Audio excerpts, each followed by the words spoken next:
Bueno, saludos amigos, bienvenidos al podcast Puerto Rico Amigo de la Niñez. Yo soy Saritza Alvarado y bueno, los voy a estar acompañando durante el día de hoy, tocando pues como ustedes saben, temas relevantes para el desarrollo saludable de nuestros niños. Y bueno, hoy vamos a tocar un tema bien interesante. Ustedes saben que estamos a unas cuantas semanitas para comenzar el mes de agosto, que también sabemos que es el mes donde comienza ese nuevo año escolar, y hoy precisamente vamos a estar tocando un tema de mucha importancia para nuestros padres y también para nuestros niños. Y para hablarnos sobre este tema se encuentra con nosotros la doctora María Rolón, psicóloga escolar, que está con nosotros. Así que bienvenida, María, gracias por acompañarnos. Saludos, gracias. Mira, María, estábamos hablando fuera de las cámaras porque estábamos hablando sobre la importancia, ¿verdad?, de la transición de los niños, ¿verdad?, desde grados pequeños como Head Start a Kinder. Pero hoy específicamente vamos a tocar el tema de cómo se lleva a cabo esa transición, pero con los niños de diversidad funcional. Yo te soy bien honesta, mientras veía el tema y lo estaba escuchando la semana pasada, me llamó mucho la atención porque en mi mente como que no, eso yo no lo practiqué, pero ahora que lo pienso digo, caramba, hubiese sido ¿verdad?, bueno conocerlo, y me di cuenta que había múltiples beneficios de crear una transición con nuestros niños. Háblame un poquito, primero que todo, ¿qué significa eso de la transición de un grado a otro? Pues mira, cuando hablamos en el contexto de preescolar, estamos hablando de que ya este niño o esta niña no está entrando a este salón pequeño donde están sus compañeritos de todos estos años, ¿verdad? Donde ha estado desde quizás cuidado desde que nació hasta ya los 3, 4 años, sino que ahora va para una escuela, ¿verdad? Y el contexto de escuela pues es mucho más grande, tiene unas implicaciones educativas serias, mayores, y a muchos papás y a muchas mamás y cuidadores le causa mucho estrés. Y a los niños enfrentarse también a un ambiente distinto le pudiera causar cierto estrés. Así que es importante poder prepararlos para ellos, no solamente a los niños, sino que yo creo que a los padres y a los cuidadores también hay que darle, ¿verdad?, unos apoyos en ese sentido. Es como decir maternal, no sé si se le dice así también, ¿verdad? Cuando ellos están en maternal, las reglas pues obviamente, como bien dices, cambian. Ya cuando entran a kinder, yo recuerdo que mi nene no tenía nap, ¿verdad? Siesta. Ese que tenían, pero eran bien pocas, a diferencia de maternal, y entonces ya entraban las reglas. Creo que lo hice inconscientemente porque hablé con él, le expliqué. ¿Cuál es la forma correcta para, no sé, explicarle a nuestros niños que vamos a pasar la etapa de maternal? Mira, nosotros siempre, ¿verdad?, desde la psicología entendemos que las conversaciones son importantes para todo, y más cuando implica un cambio. ¿Qué significa eso? Que siempre tenemos que estar en comunicación con nuestros niños y orientarles sobre qué es lo que va a pasar. Mientras nosotros le damos una idea de qué esperar, pues mejor va a ser la conducta. Quiere decir que entonces la adaptación va a ser mucho más fácil cuando ya le estamos narrando a los niños qué esperar en cada etapa de su vida, ¿no? Así que en este sentido lo que vamos a hacer es narrarle un poco de qué es lo que ellos van a esperar.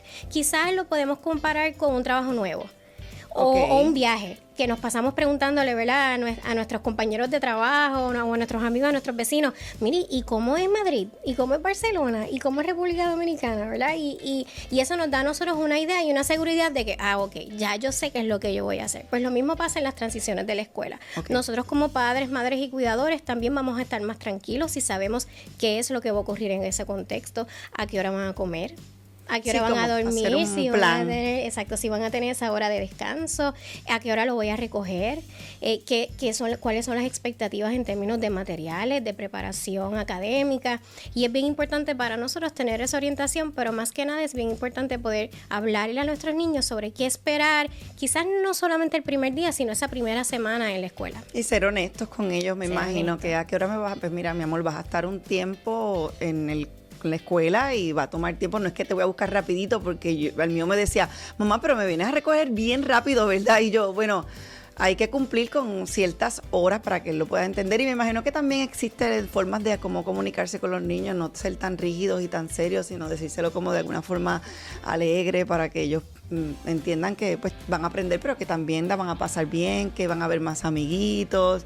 Bueno, por lo menos eso fue lo que yo intenté hacer. Sí, dejarles saber que es un ambiente seguro, yo creo que es lo primero, ¿no? Que todos pasamos por esa experiencia, que fuimos a kinder, qué es lo que tú vas a esperar en términos de esa maestra que te va a recibir o ese maestro que te va a recibir, también cómo tú vas a conocer a otros niños, que eso también es bien importante, que van a haber niños más grandes porque ya estás creciendo y vas a ver otros niños que de mamá otras va a volver edades a recogerlo. Sí. A veces piensan que uno no va a volver, por lo menos, Sí. especialmente maternal, pero ya cuando van creciendo se van como que soltando, pero aún así a veces tienen como ese sentimiento de que, porque si hay muchos en kinder se quedan llorando. Sí. Y sienten como que uno los abandona, pero en realidad hay que explicarles como que no te preocupes, mira que papá y mamá van a volver. Sí, y las maestras también, ¿verdad? Tener una capacitación sobre esto, que ellos entiendan cómo se pueden preparar para recibir a nuestros niños y poder ponernos un poco más tranquilos y que nos puedan apoyar también como padres, madres y cuidadores en ese proceso. ¿Por qué es tan crucial planificar? ¿Qué es Bueno, tan importante? Podemos anticipar. Y la planificación nos ayuda a poder atender cada uno de los retos que pudiera mostrarse durante ese proceso de transición y podemos planificar adecuadamente. Por ejemplo, ¿cuál es la respuesta de la escuela en una situación de emergencia? Para eso, para nosotros eso es importante, cómo yo me puedo preparar y cuán tranquila yo me voy a sentir dejando a mi niño o mi niña en este espacio sabiendo cuál es la respuesta de la escuela, ¿no? Otro aspecto bien importante para planificar es lo de los alimentos. ¿Cómo va a ser esa planificación? Y muchos niños, yendo al tema, ¿verdad?, de diversidad funcional, hay muchos niños que tienen unas dietas específicas. ¿Cómo la escuela puede cumplir o no con esa parte nutritiva? ¿Cuáles son las expectativas mías como madre, padre o cuidador en términos de la nutrición de mi niño? Claro. Y si tiene alguna necesidad en esa área. También en los servicios, ¿no? Saber cuáles son los servicios que la escuela puede proveer para entonces yo poder planificar cuáles son los que le voy a buscar fuera del entorno escolar. Sí, básicamente hay que prepararse, ¿no? Y mantener una comunicación con los maestros. En el peor escenario, en el peor caso, con los niños con diversidad funcional, de no planificar o orientarte bien, ¿qué podría pasar, por ejemplo? Bueno, pudieras tener un niño, una niña, al igual, ¿verdad?, que en cualquier escenario, que no quiera entrar, que no quiera regresar, que esté descontrolado o descontrolada. Hay muchos niños, dependiendo del diagnóstico, dependiendo de esa necesidad, que van a tener una falta de poder regular sus emociones, una necesidad en esa área. Y entonces, si no puedo acoplarme bien, tampoco tengo las destrezas para poder regularme, entonces pudiera demostrar emociones bien fuertes, agresividad, llanto excesivo, y entonces la situación pudiera ser que entonces el ambiente completo, ¿verdad?, se impacta por ese proceso de conducta. Puede dar como un tipo de depresión, se pueden sentir tristes, pudiera haber mucha ansiedad, rechazo a ir a la escuela. Sí. Wow. Entre los desafíos más comunes que ves como que bajo tu experiencia.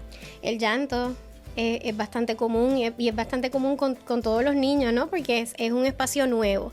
Es bien importante si nosotros practicamos esas destrezas de transición y podemos orientar a nuestros niños, hablar con nuestros niños, hablar con los maestros y los educadores y quizás, ¿verdad?, el personal administrativo de la escuela. Bien importante, un factor que hemos dejado afuera es el personal de apoyo, porque ya entrando a estructuras escolares ya tenemos unos nuevos escenarios en términos de apoyo. Eso está un poco más estructurado y pudiéramos tener una figura, por ejemplo, de un psicólogo o una psicóloga escolar, ¿verdad?, que es la profesión que yo practico. Pudiéramos tener, además de eso, el trabajador o trabajadora social, que es bien importante ese escenario escolar.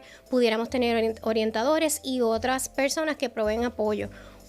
Pedir una orientación previa de cuáles son esos apoyos que existen y cómo esas figuras y esos profesionales nos pueden apoyar en ese proceso también es bien importante. Y entonces toda esa planificación y la integración de todas esas nuevas cosas que la escuela nos puede ofrecer nos van a ayudar a poder entonces brindarle la orientación a nuestros niños y prepararlos. Hay muchos niños, por ejemplo, que no son verbales y que orientarlos verbalmente va a ser un poco difícil. Así que en esos casos se recomienda que llevemos a ese niño o esa niña en días donde no hay escuela para que puedan visitar ese escenario escolar, se puedan adaptar. Se puedan familiarizar y sentir más cómodos cuando ya entonces lleguen a la escuela. Exacto, los podemos llevar con sus bultos para que sepan qué significa cargar un bulto, qué significa cargar sus libros, preparar sus materiales, y todas esas son cosas que va a depender, ¿verdad?, de las necesidades de cada uno de los niños, pero que van a ser importantes para evitar entonces esas situaciones que hablamos ahorita en términos de retos conductuales. ¿Con cuánto tiempo de anticipación uno debe comenzar a hacer esta planificación, doctora? Pues yo te diría que les demos un breakcito de verano, ¿verdad? Donde ellos puedan disfrutar y no tengan que pensar en esas estructuras y que no empiecen a causar unos estreses y unas ansiedades, sino que tan pronto esa escuela pueda abrirnos las puertas para poder visitar, que ahí se haga. Pudiera ser no solamente antes de la escuela, pero pudiera ser también justo cuando estemos en verano, ¿verdad? Si en mayo ya la escuela está terminando sus clases, pues pedir, ¿verdad?, un espacio donde no hayan estudiantes y que el niño o la niña pueda ir y visitar en familia. Pero debe ser un espacio donde no solamente el niño pueda visitar, pero también pedir un espacio para ese padre, esa madre, que pueda aclarar las dudas que tenga sobre la escuela. Y uno tiene ese derecho, o sea, uno puede pedirlo y deberían cumplirlo, ¿no? En la escuela. Sí. Como que decir, mira, yo quiero ir con anticipación, me gustaría. La escuela no se debería negar, ¿no? No, exacto, porque ya hay un proceso, ¿verdad?, de donde ya tú estás escogiendo esa escuela. De hecho, en mi práctica privada, cuando vienen ese tipo de casos y solicitan, ¿verdad?, esa orientación, yo le digo, la escuela perfecta es la que te va a dejar entrar y la que te va a preguntar y la que te va a contestar esas preguntas que tú tienes. Así que el no dejar o el impedir que un padre no vaya a la escuela sabiendo específicamente que quizás pudiera tener un niño con algunas necesidades específicas, pudiera ser un indicador de que esa no es la escuela correcta. No, imagínate, y uno con un niño con una necesidad especial, uno quiere asegurarse que tengan todos los recursos, tú sabes, necesarios para cumplir con nuestros niños. Y yo no tengo, ¿verdad? En mi caso, mi nene tiene el síndrome Poland, le falta el músculo de su derecha. Y yo pues me encargué antes de que comenzara de dejarle saber a sus maestros, específicamente a su maestro pues de educación física, ¿verdad?, para que supiera que esa área de su pecho está un poquito más descubierta y más sensible que todas las demás. Y yo creo que la comunicación ahí como que es la clave con los maestros, y como bien dice, si ves que hay un rechazo como para ir a ver las facilidades o comunicarte con los maestros, ya uno debe saber que eso es un súper indicador. Exacto. Que tu niño. Ven acá, en el caso de educación especial, existen diferentes tipos de servicios, ¿verdad? Sí. Háblame un poquito. Sí, y eso sí va a ser bien importante, porque se supone que cuando estén pasando ese proceso de preescolar hacia la escuela, se pueda redactar un PEI, un programa educativo individualizado, y que se pueda reunir el COMPU, que es ese componente de estos profesionales y de maestros que se reúnen con los padres para poder establecer cuáles son esas ayudas que le van a dar a ese niño. Eso es bien importante, que se coordine desde la transición, por ejemplo, de un Head Start o de un Child Care o de un centro de servicio educativo hacia la escuela, si ese niño está diagnosticado. Y eso sí requiere una planificación bien previa. A veces es una planificación que se da ya mucho antes de ese cierre de segundo semestre, cuando se está planificando formalmente esa transición. O sea, hay que notificarlo con tiempo. Hay que notificarlo con tiempo, y va a ser bien importante que ese niño ya tenga todas sus documentaciones en términos de evaluación y diagnóstico para que se pueda presentar a la escuela. Y cuando se haga esa reunión, que pudiera ser en mayo o pudiera ser en agosto, eso es lo preferible, ¿no? O al cierre del año o al inicio del año, para que ya ese niño o esa niña tenga esa preparación en términos de ese plan, de cómo lo van a apoyar y cuáles son esos acomodos o cuáles son esos servicios. Sí, para que me imagino que para que eventualmente cuando comience las clases tenga los recursos necesarios para poder tomar las clases y terminarlas con éxito. Y en ¿no? ese aspecto, muchos padres a veces esperan al verano para hacerle las evaluaciones, las reevaluaciones, porque quizás no quieran, ¿verdad?, afectar el año, porque a veces el año escolar es bien apresurado, ¿no? Y entonces siempre se recomienda que sea antes del verano que se le puedan hacer esas evaluaciones, para que cuando empiece el año ya se hayan discutido esos resultados, ya se hayan hecho algunos arreglos previos, y que ya esa escuela esté lista para recibirlo. Escuché que también hay recursos comunitarios. Sí. para apoyar también a estas familias. Sí, y eso es importante, ¿verdad? Hay muchos padres y madres que van a una escuela, que llevan entonces al niño a una escuela que es un poco más lejos, está fuera de la comunidad donde estaba ese centro de cuidado. Y entonces es importante que se puedan orientar sobre qué organizaciones, qué servicios tienen dentro de esa comunidad escolar. Y eso es una de las preguntas que se puede hacer en la escuela, ¿verdad? En la escuela se puede preguntar qué otros servicios de apoyo, qué actividades extracurriculares, qué otras organizaciones, por ejemplo, sin fines, que tienen actividades, me recomiendas para yo ir a explorar. Qué chévere. A veces uno como que, ¿verdad? Bajo la ignorancia no conoce, pero hay grupos de apoyo, hay muchas actividades, es cuestión de orientarse, ¿verdad? Y buscar el mejor ambiente para nuestro hijo. Y yo siempre he dicho que para todo en la vida, no solamente para esto, la planificación siempre es la clave. Sí. Y si uno con tiempo hace los gestos, los recursos están ahí. Sí, ahora con los centros 2 generaciones también tenemos muchas oportunidades para nuestros niños con diversidad funcional. Es un proyecto donde en todos los municipios, ¿verdad? Se espera que en todos los municipios vamos a tener un centro de referido y servicio donde entonces estos padres y familiares pueden ir y pueden hacer estas mismas preguntas de las cuales estamos hablando. Y los centros 2 generaciones, para los que no los conocen, están equipados con todo, computadora, área de juegos, de charlas, de talleres, no solamente para los niños, sino para toda la familia, ¿verdad? Que son, la realidad es que es un componente y necesita también estar bien mamá y el niño. Es como un todo, y allí en los centros 2 generaciones encuentran todo lo que necesitan, y es un súper apoyo, de verdad que sí, desde los talleres hasta los... Si los has visitado... Son bellos. Puedes ver que pues mamá o papá pueden dejar el niño en la escuela, ¿no? O en el centro preescolar, y pueden ir y disfrutar de esa área de bienestar que es tan importante, ¿verdad? Para nosotros también estar preparados emocionalmente para recibir esos retos de lo que es la crianza. Así que eso es una invitación a todos que puedan entrar en nuestra página y que puedan ver cuáles son los centros que están disponibles. Tan bellos, tienen que visitarlo, si no lo han visitado, o buscarlo en las redes sociales. Doctora, le hago otra pregunta, porque estamos hablando de cómo se preparan los padres, cómo se preparan los niños, pero también sabemos que es un reto para los maestros, ¿verdad? Poder prepararse, preparar su área, preparar los salones para los niños con necesidades especiales. ¿Cómo es ese proceso? Pues es importante que ese maestro o esa maestra, en la medida que sea posible, pueda ya desde un inicio saber cuáles son esos niños que va a recibir, y si hay algún niño diagnosticado, que puede identificar cuál es ese diagnóstico, y que de ahí entonces se puede identificar algunas estrategias específicas para poder incluir en ese proceso de enseñanza, pero también incluir en su decoración, por ejemplo, porque no queremos sobreestimular a algunos de los niños. Decoración en espacios, en creación de espacios. Si tenemos niños que tienen tendencia a ser bien activos, pues necesitamos espacios un poco más abiertos, oportunidades también de espacios donde puedan ellos ir y desconectarse, quizás descansar un poco, hacer un poquito de mindfulness. Qué difícil de cómo una maestra podría hacer un balance, ¿verdad? Sí. Entre tantos niños. Sí. No sé, me lo estás describiendo y digo, bueno, quizás hay un niño muy hiperactivo o hay uno que quizás es muy tranquilo.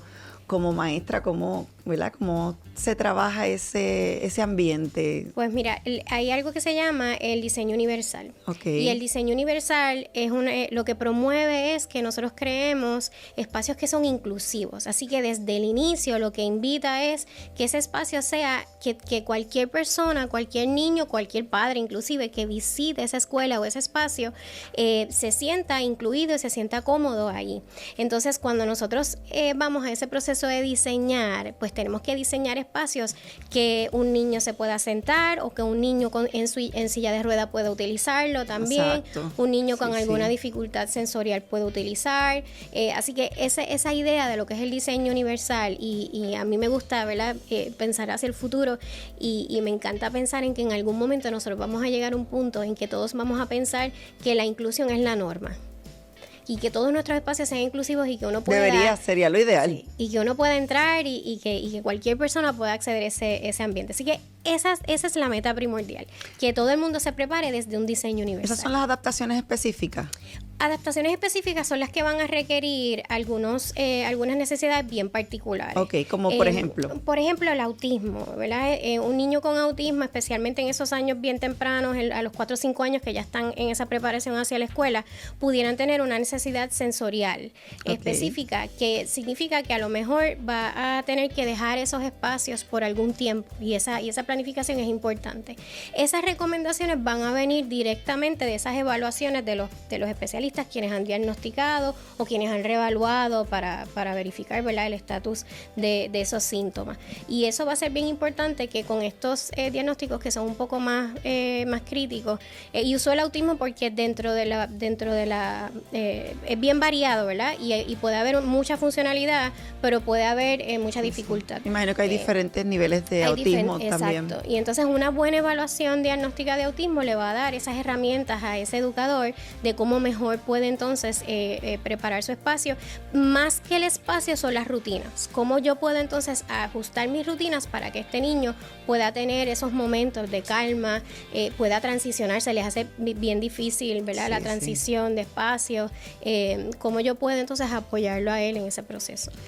¿Qué consejos le darías, por ejemplo, a los papás que están en este proceso y ya van a comenzar, aparte de los que ya me diste, es como, ¿verdad?, tanto a los padres como a los maestros?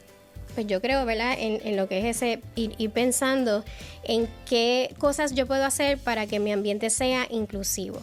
Y podemos pensar desde un inicio en que yo puedo, como educadora, empezar a hablarle a los padres desde ahora.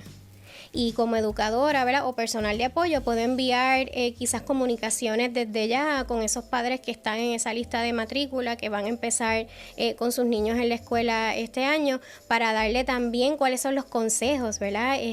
Quizás notitas como conóceme, ¿verdad? Yo voy a ser tu maestro o tu maestra, y quizás cosas interesantes que yo pueda compartir con mi hijo o con mi hija.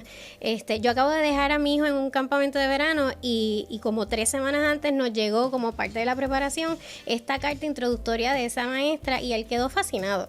Él decía, mamá, yo creo que lo va a pasar súper bien, porque muchos de los intereses de ella son parecidos a los míos. Así que algo que exista esa conexión antes de... ¿Quién es esa maestra? ¿Y qué te espera en ese salón de clase? ¿Verdad? Así que a los que no tuvieron la oportunidad de visitarlo, ¿cuáles son aquellas cosas bien interesantes de mi salón? Pues mira, yo en mi salón tengo un área donde tú puedes jugar con el agua. Y yo en mi salón que vaya que tenga esa ilusión de lo que va a esperar. Quizás fotos, ¿verdad? Así que ir preparando a esos padres. En términos de preparación para su desarrollo profesional, pues siempre atender y estar pendiente de esos cursos que son dirigidos a lo que es esa población de diversidad funcional, a lo que son ambientes inclusivos. Desde la CUDEN hemos tenido toda una certificación desde esa parte, así que bien pendiente de las ofertas que tenemos, pero para mí lo más importante es que hablen con esos padres y conozcan a los niños, y que se dejen conocer también. ¿Cómo preparamos? Yo diría que una de las partes más difíciles, yo como madre, y lo viví, ¿cómo preparamos a los padres emocionalmente para dejar a nuestros niños? Porque no importa, yo sé que suena precioso lo que me estás diciendo, y pues sería lo ideal, y oye, hay que practicarlo. Pero la realidad es que cuando estamos allí y dejamos a nuestros niños y ellos empiezan a llorar, y más, ¿verdad?, si sabemos que es un niño con discapacidad, diversidad funcional, perdóname, pues con más razón aún, ¿verdad? Porque uno quiere que el niño esté bien atendido, que no tenga ninguna situación, que tenga un día maravilloso, pero pues como todo, ¿verdad? Nosotros no vamos a estar ahí todo el tiempo para verlo y para saber lo que va a pasar. Y los papás a veces en ocasiones hasta el niño está tranquilo y los papás somos los que estamos llorando. O sea, yo estaba hecha... llora y traté de controlar lo que es consejo tú le das a esos papás, ¿verdad? Que van a dejar a sus niños por primera vez en este proceso, que en el kinder, que ya pues sabes que la rutina es distinta, que él va a tener que seguir unas reglas, y tú dices, wow, no sé si el nene vaya a seguir esas reglas de verdad, o si se pone potrón, como dicen por ahí, o le da una rabieta. Yo creo que... Para los papás, sí, danos un poco de aliento, un poco de luz. Sí, y yo pasé por eso, siendo ya psicóloga, y entonces el mío me dijo, adiós, mamá, nos vemos, y yo aquí... Entonces, sí, porque hay dos, si se queda llorando, sufrimos, pero si te dice, bye, vete, mamá, sufrimos también, porque nos están pegando de su vida. Sí, mi tranquilidad fue, y la comparto con todos, ¿verdad?, como ejemplo, porque a veces no es lo teórico, es lo práctico, ¿verdad?, cuáles son las experiencias que nosotras como madres y los padres y cuidadores han pasado. Y en mi experiencia fue más el que yo me sentía segura de esa decisión que yo había tomado con esa escuela. Y en este sentido, ¿verdad?, los que podemos escoger la escuela, los que realmente solamente hay una escuela en la comunidad y no tienen, ¿verdad?, esa opción de escoger a cuál escuela van a llevar a su niño o a su niña, es realmente conocer a esos maestros para que se sientan tranquilos y sepan que la realidad es que ese niño y esa niña va a estar bien allí. Y que quizás hablar con otros padres, ¿verdad? Muchas veces en nuestras comunidades conocemos personas que han tenido a los niños allí y mira, y en la misma escuela. Y yo creo que ese sentido de seguridad es lo más importante tanto para los niños como para los padres. ¿Qué no hacer? No te quedes. Te tienes que ir, tienes que llevar al niño, mirando por la ventana, a ver, en el carro, eso es un big no. Y no llorar, entonces. Llorar. Algo bien importante, ¿verdad?, es que podamos tener también una red de apoyo. Y eso significa, si ya yo me voy a planificar, como hablamos ahorita, y yo sé que este es el primer día de mi niño o de mi niña en la escuela, pues que yo puedo hacerle distracción, ¿verdad? Quizás pues si tengo trabajo, pues quizás en el trabajo, quizás quedar con unas amigas para desayunar y tener, ¿verdad?, ese apoyo. Quizás la familia, los padres de uno que conocen también a nuestros niños, siempre buscar ese apoyo en esos primeros días que son los más difíciles en lo que vamos conociendo, ¿verdad?, lo que es la escuela. La otra cosa es que si los preparamos bien y nos sentimos seguros con ese plan de transición, pues tenemos plan A y plan B. Exacto, primero vas a llorar los primeros 2 días, pero ya después del tercero vas a estar relajada. Sí. Ya después de 2 semanas ni te vas a dar, vas a pedirle a Dios que llegue rapidito el día para dejarlo. Exacto. Y le vamos a ver el valor de tenerlos en esos espacios pero me educativos. gusta mucho lo que dijiste de buscar como, ¿verdad?, personas que hayan tenido niños ya anteriormente en el colegio. Eso siempre como que consuela, ¿verdad? Sí, cuando te dicen, esa maestra es tan buena. Ella es bien buena, ella lo va a tratar bien, no te preocupes, tranquila. Previo a esos días, o sea, antes de ir a ese primer día, aparte de lo que estamos hablando del grupo de apoyo, ¿cómo podemos manejar la ansiedad? Porque es inevitable que tanto mamá, papá, como el mismo niño sienta, ¿verdad?, cierta ansiedad, y en ocasiones estas ansiedades pues nos pueden hasta afectar un poco, ¿verdad? Sí, y son bien reales porque muchas veces también están basados en nuestras experiencias, ¿verdad? ¿Cuáles fueron nuestras experiencias en la escuela? Que van a ser totalmente distintas a las experiencias de nuestros niños. Bien importante es practicar lo que es el mindfulness, ¿verdad? El aquí y el ahora. Yo creo en el mindfulness 100%, sí. Eso es en tu mentecita. Es que yo no voy a pensar en qué va a pasar, ¿verdad? Sino que yo me voy a centrar en lo que yo sé hoy, aquí y ahora.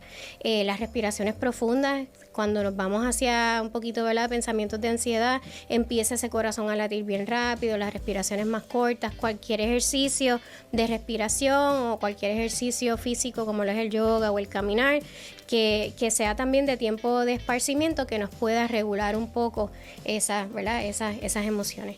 Y decirnos a nosotros mismos de que estamos bien, de que tenemos, ¿verdad?, de que qué bueno que nuestro niño y nuestra niña va para kinder y va a poder disfrutar de una educación que realmente, ¿verdad?, es un privilegio. Ay, esa etapa es tan bonita. Sí. Nos ponemos nerviosos, pero es una etapa maravillosa. Sobrevivimos.